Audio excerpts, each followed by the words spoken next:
Hello YouTube, Mario Devon back with yet another video. I'm here because I see your comments, or I know you think just because I'm not on here all the time, I don't see your comments. Now we're going to be talking about iPhone footage, how to edit iPhone footage, and I want to walk through how to make your iPhone footage look very professional. And the way you can really make that happen is going to be through your color grading. But before we can even get to the color grading, we got to get through some steps. Step one, we got to make sure we're shooting our footage correctly. Now, we're not going to be using things like Filmic Pro, Moment, all those things. We're going to make your life very easy, all right? We want you living like kings and queens out there, okay? So we're going to use the native iPhone app. We're going to keep it simple, okay? For the frame rates, 4K 24 or 4K 60. Now, you're wrong, but my tech YouTubers, 4K 30. We're gonna throw it in there because you're wrong, but we're gonna throw it in there. What you want to do is go into your formats. You want to make sure it says most compatible. The reason why is we don't want those stupid HEVC files because you can't really edit with those files in good form. It doesn't look good. All right, it's not gonna work right. So we're gonna do the most compatible. That is going to be recording in a very compatible 8.264. We all know it very well. And lastly, we are indeed going to make sure we have that HDR video toggled on, surprisingly. Now let's bring our footage into Premiere Pro. So here we are right now. I already have the sequence edited. I've actually brought all the footage over from there in an unedited, uncolor graded format, but there's some things that I did to kind of make it look better. I'm gonna show you, all right, I'm gonna show you what this footage originally looks like. Okay, we're gonna scroll over here, all right, in this NLE, you see it here. We're gonna go over here. Bow. This is what the footage looks like. I remember when I pulled this up on here and I was like, that's not what I shot. I wouldn't have shot this. Not to mention, if you're shooting with the iPhone, you know that an iPhone has incredible dynamic range. But when you look at this footage, it doesn't have any details. It doesn't have any dynamic range. So I'm gonna go over here to another clip that I have. You said I didn't shoot that. All right, I wouldn't have put that on my machine. Okay, not me, maybe not you either. All right, I believe in you. All right, we have determined this is not what we recorded. First thing you want to do is you want to go to change your color space. So color space needs to be actually set correctly to what we know. Right now it says Rec 2100, and that is because this is the format I'm guessing that most smartphones record in video. That is their color space. What we want to do is, get out of this foreign language. And we want to go to Rec 709. And the reason why is because with Rec 709, that is the color space we're usually in for most cameras. All right. We've already shot in the most compatible format. Why not make sure it converts to the compatible format in your NLE? So boom, now that automatically gets better. We're not done yet. With this clip, I want you to also do this with all of your clips from your iPhone. You're gonna right click. All right, when you right click on your clips, all of them, you're gonna go to modify. When you go to modify, you're gonna go to interpret footage. Right now, you'll see that it's using the media color space, and that is that Rec 2100. We're gonna do a color space override, and again, we're gonna change it to Rec 709. Boom, all right. This looks horrendous now, but guess what it also looks? Flat. Remember, we shot an HDR video, 10-bit iPhone HDR video. It's gonna be even better than the iPhone 15 Pro and Pro Max, so today we're going to be working with the stretching footage. I'm going to show you this, then I'm going to show you one more clip that I'm going to color grade with you today. So again, like I showed you before, we're going to right click, modify, interpret, and I'm going to make sure that we do a color space override once again and change that to Rec 709. Boom, we're done. Now we have that log look that we're looking for from the iPhone. When it comes to color grading in Premiere Pro, it doesn't matter what type of footage you're dealing with. It doesn't matter if it's from your Sony camera S-Hog3, it doesn't matter if it's from Canon camera, iPhone, it applies the same way. You're gonna start from the top, you're gonna go to the bottom. Okay, the reason why someone like an Adobe would, design this program to do this top to bottom is that's the direction you're gonna go. The first thing we're gonna do is we're gonna start on our basic color correction. The things you can do here, you can, make things a little bit more contrasty, which we're gonna do here. We're gonna bring those highlights down. You can already see a lot of information coming back. I don't like these shadows, so what I'm gonna do is gonna bring these shadows up. So now I can see her skin a little bit. It's not so dark, in those dark areas that are casting shadows on her body. Gonna bring the whites down a little bit. I'm just getting a vibe for the colors. Okay, the other thing we can do, this right now, I'm not gonna even touch the color temperature yet, but I'm gonna show you what it does. I'm gonna bring life back to this footage. So we're gonna bring that saturation up. Okay, we're gonna bring it up to about there. That's before, that's after. Already, it looks like a camera, okay? The other thing you can do is you can also change your color temperature. I don't like to really mess with my color temperature because I usually try to get the color temperature right in camera, and usually the iPhone does a really good job at its auto white balance. Sometimes it sucks. I won't lie to you. Sometimes I've seen it do some yellowy things. It's horrendous. And I'm like, who programmed that? It wasn't, you didn't do this. So now what we have is, a good starting point. What I'm gonna do is I'm gonna bring that saturation up a little bit more, and I'm just trying to get a feel for it. And I'm just gonna play through this footage. As I'm playing through this footage, I can see something that I already don't like. And that main thing is gonna be like her skin tone. Why is her skin tone yellow? Cool thing about that is we're just gonna work our way down. Now we're done with basic color correction for now. We're gonna go down to creative. I'm gonna let you know what it does. We're gonna skip it, but creative is where you load your custom LUTs. If you have anything, your creative look, but we're gonna go down to curves. Curves is going to be where I wanna be, just because honestly, this is where the magic happens, believe it or not. With your curves, you're able to, bring those shadows down. All right. You're able to bring, shadows up a little bit. You can kind of get creative. We're not going to go into the RGB full blown curves. I just want to show you the basic curves and just how powerful it can be. So that's where we're at with curves. I can show you the before and after with curves. All right. The other thing I like to do, and I'm going to bring my exposure up a little bit. The other thing I like to do is make sure that I'm getting the right skin tone. So if I go through here, as you can see, I don't like the yellow in their skin tones. So we have these curves. I'm going to try my best to break this down very quickly and very easily for you. The hue versus saturation. If you look at here, what you'll see is all these colors that we have here. And with these colors that we have here, you can actually identify the colors you want to color grade. If you take this drop tool, and I see that's where her skin tone mainly pops. So I'm gonna put it there. Let's do it one more time because I want to get it even more precise. Oh, nope. There we go. So this is usually the zone where skin tones live. Okay, so I'm gonna add another point here. I just want you to see, if I bring this up, do you see how much saturation we're adding? We're not adding it anywhere else. We're only manipulating the color of her skin. I'm just trying to give you that. So I'm gonna actually bring that up. I do want her skin tones to pop a little bit more. The other thing I see is this grass. I want this grass to pop a little more. So I'm gonna bring my saturation up in that grass. Grass lives in multiple zones. Lives in the greens, it lives in the yellows. All right, so those are your hues. So you can see that little before after really quickly. Is very subtle. All right, I'm also gonna go to my blues. I see that sky. I want to kind of bring that sky out a little bit. Sometimes that pen tool doesn't work, and if it happens that way, it's not getting precise like you want. You can actually look at this and say, okay, that matches, and now you're able to identify that blue for yourself. And for me, I do this a lot. I would tell you that is the main way I kind of use this tool.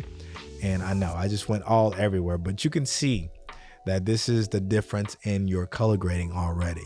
Okay, so again, I'm just gonna say quickly, this is gonna be a long video. I didn't mean for it to be. But what we're doing is pinpointing the exact colors that we see in these clips, okay? And I'm gonna show you before, after, like that's already a pretty dramatic thing. All right, so what I want to do now is I'm looking at her skin. We did hue and saturation. Again, with that part, you're able to change the saturation of a specific hue. Now, the hue versus hue. That means you can change the hue of a specific hue.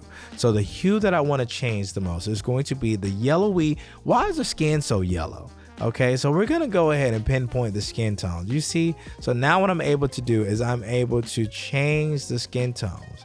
What I'm gonna do is bring that skin tone up. And the reason why is we're gonna take that yellow out of her skin. So I'm gonna bring it up again here. That's a little too much, all right, see? So now let me show you the before and after, and hopefully you can see this on YouTube. Before, after, before, after. Now, I know Patty personally in person. She's one of my best friends. That is what her skin tones looks like. It doesn't look like this. If it looked like that, I'd be like, bro, are you dead? Are you an alien? Let me know. Either way, that's what it's supposed to look like. So we have our before and our after. Cool. Now, when I go here, you can actually change the luminance of skin and anything. So if I go, let's just pinpoint the sky really quickly. If I pinpoint the sky, you'll see that I can actually bring up the sky. I can bring down the sky. Now, bring down the sky, it kind of breaks up a little bit because it still is a phone, but I'll bring it down a little bit right there. And the other thing is I can do the same thing with the hue of the sky, which is actually what I did in the color grade. It was like a tasteful kind of thing, a tasteful little look, and hopefully people liked it. But you can actually change this here. You can look at that. So we're actually changing the color of the sky a little bit. I don't want to change it too much, just a little bit. So that's before after here.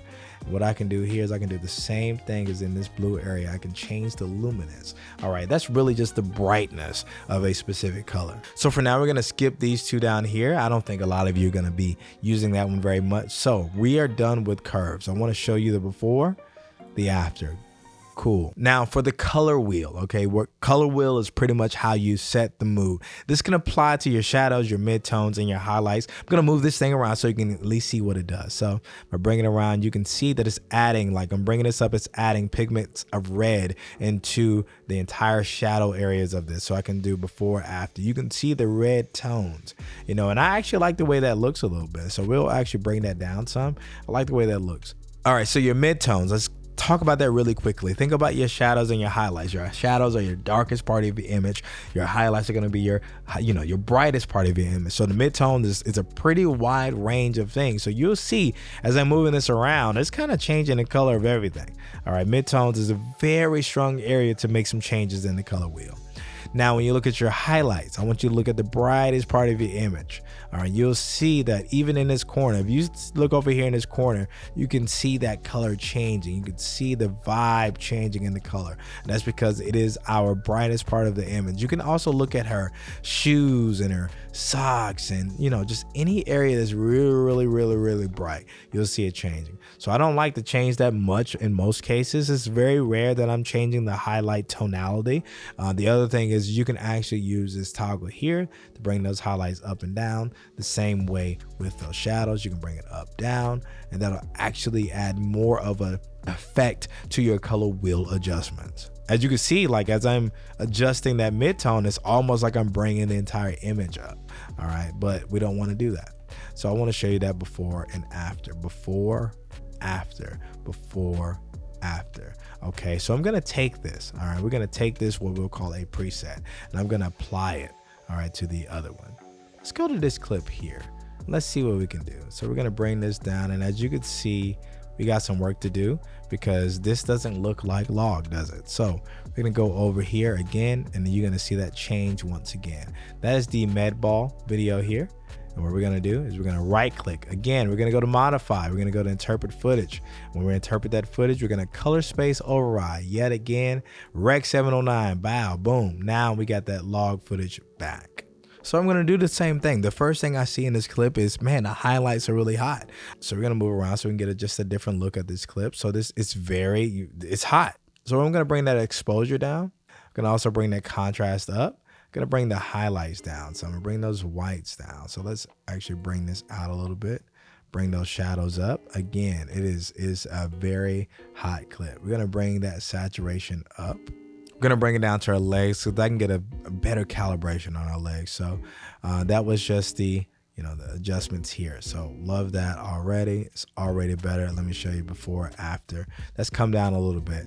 Again, we're gonna skip that creative. All right, I'm gonna go right down to my curves. Okay, we're gonna first work on the regular base curve, the RGB curve. And again, we're not gonna go crazy and show you the other things. You can do a lot of things with curves, okay, but we're not gonna go in there yet. What I just wanna show you is just me making these adjustments. So right now, she's in that space of that highlight. So right now we're in the highlights, midtones, all right, mid highs.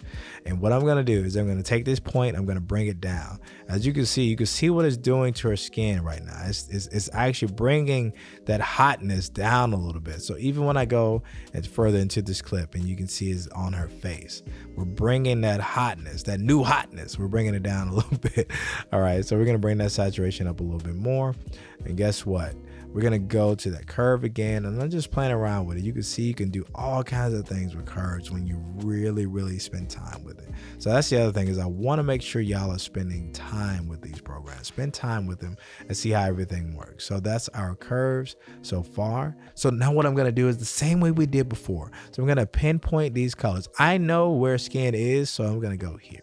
All right, so that's where skin is. We're gonna bring that saturation about right here. Okay, I know where the sky is. Okay, so I'm gonna bring that saturation up here. Okay, so now we've added color to the sky, specifically those areas. Again, I know where my grass is. It's gonna be in those green areas. So I'm gonna bring that green up. It's gonna also be in that yellow. So I'm gonna bring that yellow up a little bit. There we go. We have a lot more life to the footage now. So I'm bringing it down to her legs again. So as you can see, before, after, before, after. And what I'm going to do now, as you can see, we talked about it. All right, we can't be having our friends looking like aliens in the world. Okay, so we're going to go in. We're going to make sure it looks like actual skin and not a lizard. So I'm going to pinpoint where that skin lives. Okay, we're going to bring that hue up. Okay, that hue now is not yellow. Now we have skin tone. The same way we did before. I can go to my skies. All right, I can change the color. Literally, look at this. It's ridiculous. All right, so I just created a dusky sunset. I don't know, it doesn't look natural, so that's why we don't do that kind of stuff. You know, some of y'all may go crazy. So we're gonna bring that up just a little bit. All right, boom, boom. Nothing too crazy. So just looking at those curves, I'm going to press play. Looking at that looks better already. So before, after. And now we have a clip that, you know, kind of looks like a camera. Okay. So last thing we're going to do is I can go in if I want to. So, you know, you've been noticing, like, I don't like how hot her skin is right now. So I'm going to go in, I'm going to go down here to this luminance with that hue. We're picking that skin tone hue, that red, the orange, the yellow, right in the middle. And I'm gonna show you I can bring that hue up, and I can also bring that hue down a little bit. Okay, so now it's not as hot on her skin.